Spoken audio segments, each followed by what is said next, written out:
Hello and welcome to episode 3 of series 1 of Master League Story Mode. Now, we're just getting close to the really interesting stuff, the negotiations, who we're bringing in, who we're shipping out, and then hopefully in this episode as well, maybe even game number 1.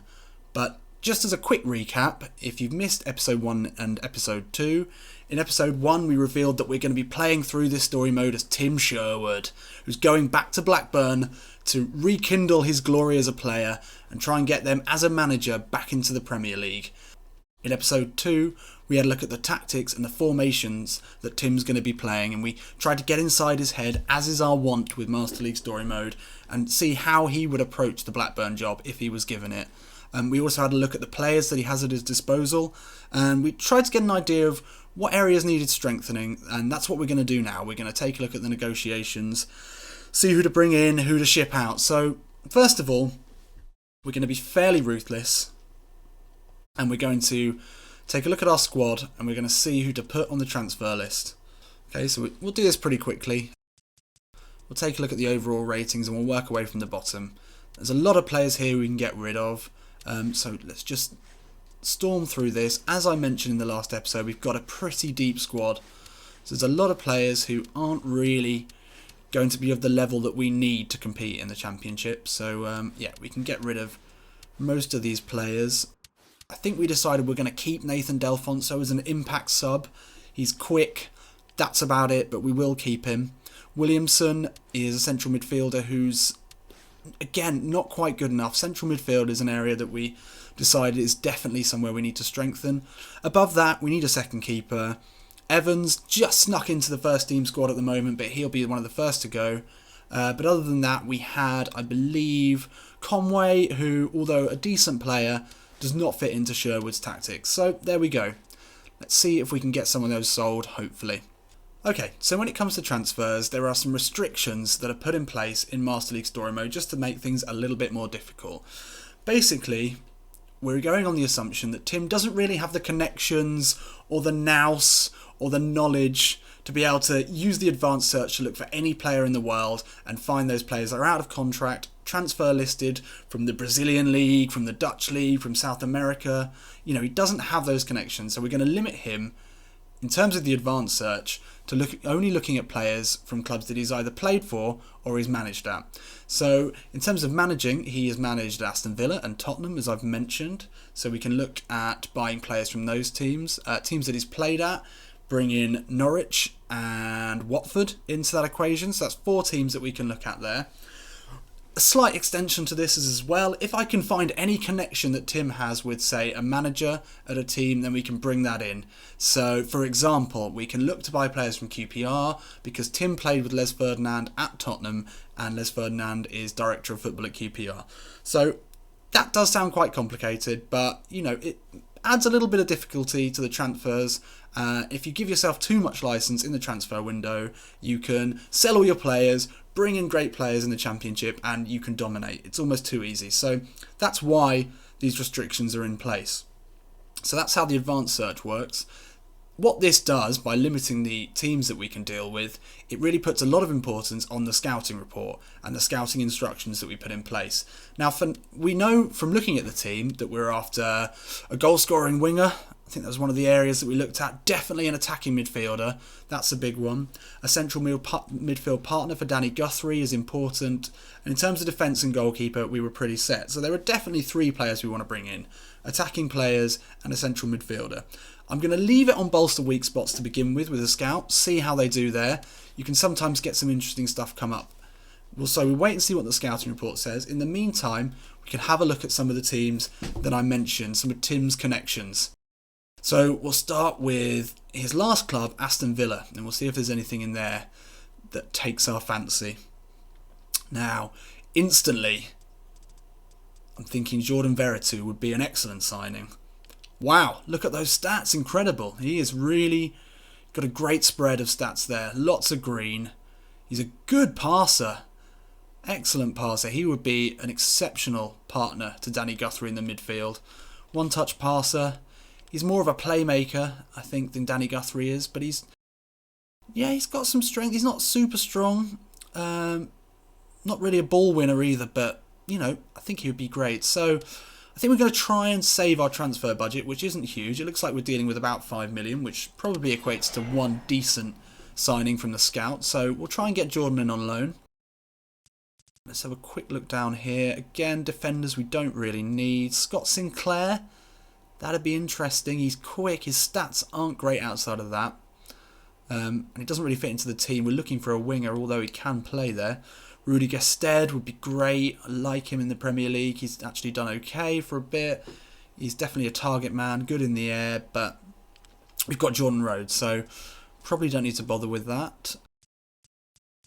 Adama Traore. Now, he is an exciting player. Look at that explosive power and pace, but also he's a decent finisher as well. So I think that sort of ticks the box for the prolific winger that we were talking about. Speeding bullets. Actually, he looks like he'll progress pretty well. I think we'll put in a speculative loan transfer for him as well. Gardner. No. So that's Villa. I mean, Veretout and Traore would be a great start. That plugs two of the holes that we were looking for. A prolific winger and a good central midfield partner to Danny Guthrie. We'll quickly look at Tottenham as well. Obviously, he's got some good connections with the youth players at Tottenham. I don't know how him and Pochettino get on, but hopefully he can pull a few strings there. Clinton and G, another good prolific winger there. He doesn't have the finishing of Traore, but he's just as quick. Possibly put a loan in for him as well. I'm happy to bring in players on loan to begin with. Andros Townsend.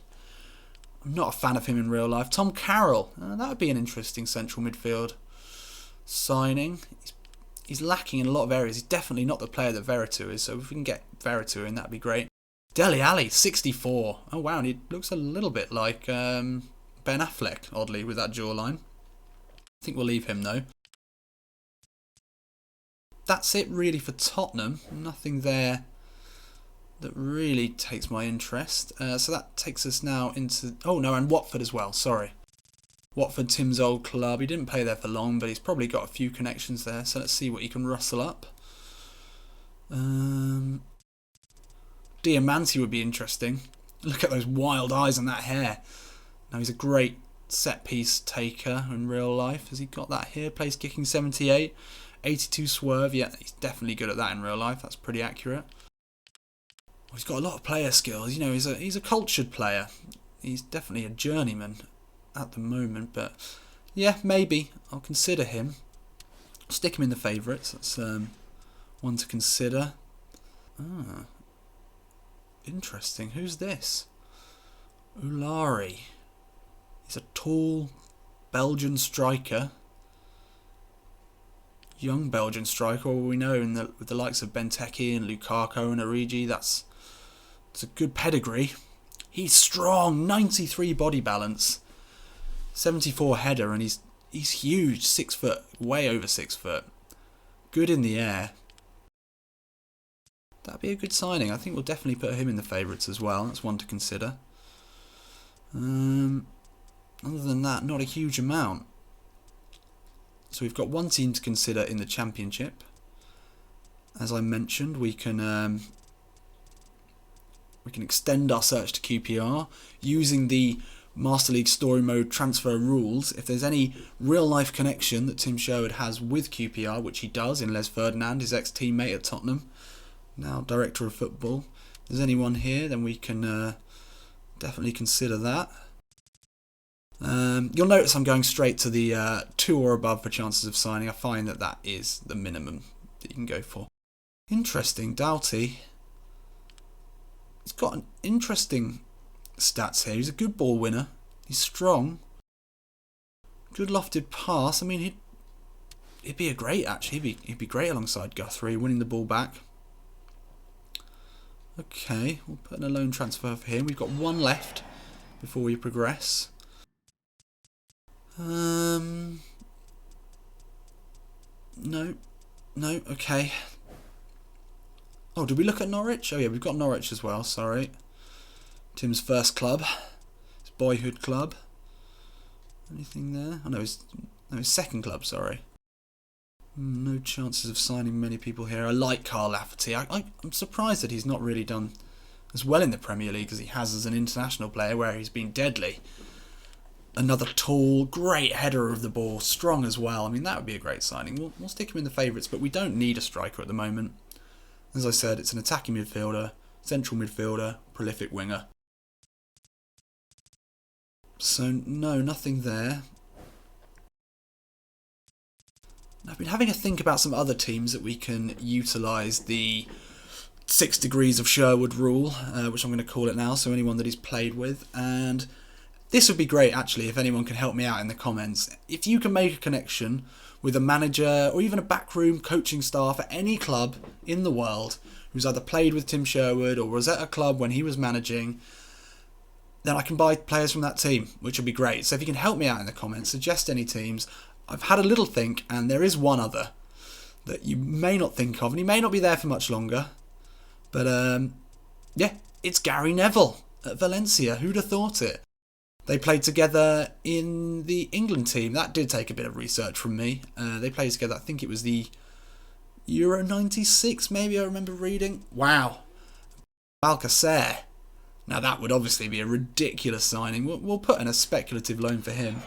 Spain international, incredible youth prospect.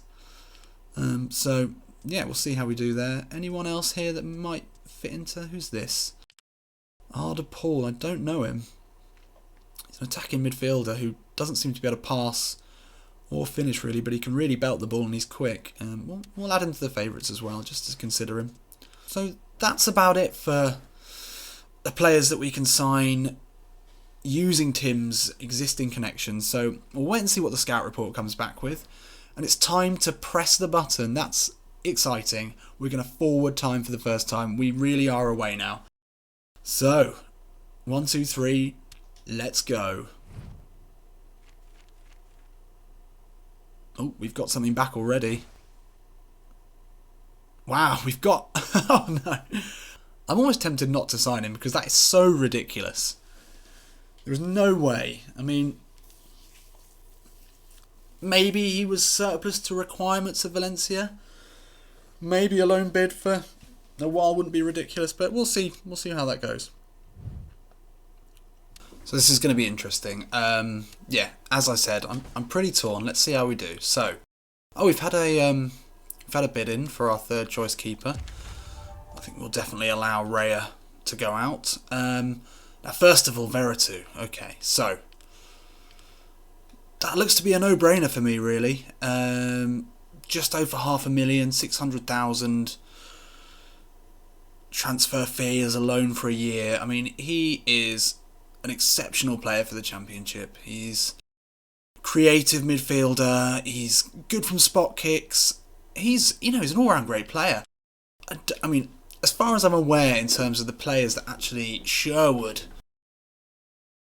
was involved with in terms of transfers, I get the feeling from what I've read in the press that it was players like Mika Richards, some of the English players that were bought in during his time there, with the Benteke Delft money. So I imagine that Veretout may not have been one of his players, but they will have worked together, however, briefly. And, he's not had much of a chance to play for Villa in real life, but we're going to assume he's a young man.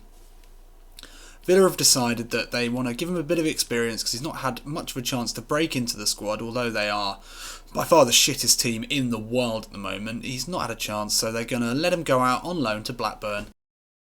Do Sherwood a favour. So I think, let's just see if we can reduce the transfer fee, but that is almost a certain buy. Don't know if option to buy, not an option. That's fine. Traore, yeah, okay. So we didn't get him. Clinton. Now, if I have the choice between these two, I mean, I would go for Traore because he's a better finisher. Really comparing the stats, I mean, Clinton is definitely... Well, okay. I'm going to hold off on this. I'm going to take another bid in for Traore, see how we do. Just fancy him. He's just an interesting player. Ex-Barcelona academy player. He's come into Villa. He's not really had a chance. He had a couple of decent games, so he's interesting. I'll consider him. Clinton, I'm going to hold off on you. Doughty, yeah, that didn't go through. That's fine. We've got Veretout, almost certainly. Now, Pablo. Not Pablo, sorry. I've just had a look. It's Paco. Paco Alcacer. He would be an insane backup or an insane player to play with Rhodes, but doesn't quite fit into our system. It looks like he could potentially play as an attacking midfielder, and that is the player we're looking for to go behind Jordan Rhodes. I mean, especially, look at that, 85 attacking prowess, 86 kicking power, 82 finish. I mean, I cannot deny this. I mean, I'm going to have to invent some strange scenario in my head. He is transfer listed at Valencia, which, you know, in real life, I can't imagine it happening. So we're going to assume that maybe surplus to requirements. Sherwood's had a little chat with his old mate Neville and decided, yeah, we'll let him go out on loan to a championship side to hone his abilities, even though he's clearly got a lot of ability here. We'll see what we can do in terms of transfer fee. Oh, he might be available for an option to buy, would be great. Now, reduce the transfer fee. I'll stick with that. So that's a great start. But looking at the clock, it looks like we're going to have to leave it there. Now, laughably, I guess, at the beginning of this episode, I thought we might even get onto our first game. But no, we're yet to even make our first signing. But it looks like in the next episode, we're going to secure Jordan Veretout, who's going to be a real interesting, creative central midfielder. We've got Clinton and G, who's almost certainly going to sign. We'll just have to see how that goes, see if anything from the scout is any better. And I can continue my internal struggle over whether signing Paco Alcacer, the Spanish starlet from Valencia, who's a full Spain international at the moment, is realistic enough to fit into this story mode. I'm starting to think it probably is, and obviously he'd be a great signing, but it doesn't fit, does it? You know, it's not real. However much Gary Neville and Tim Sherwood get on, which we don't really know. I can't see that happening. So anyway, I'll decide on that in the next episode. Again, subscribe. If you've watched the first three and you're still watching, then I guess you might want to subscribe and follow me on Twitter, where I'll let you know what's going on, and Instagram if you think Tim Sherwood is as funny as I do, and you can keep up to date with him in real life. So yeah, other than that, I'll see you in a bit.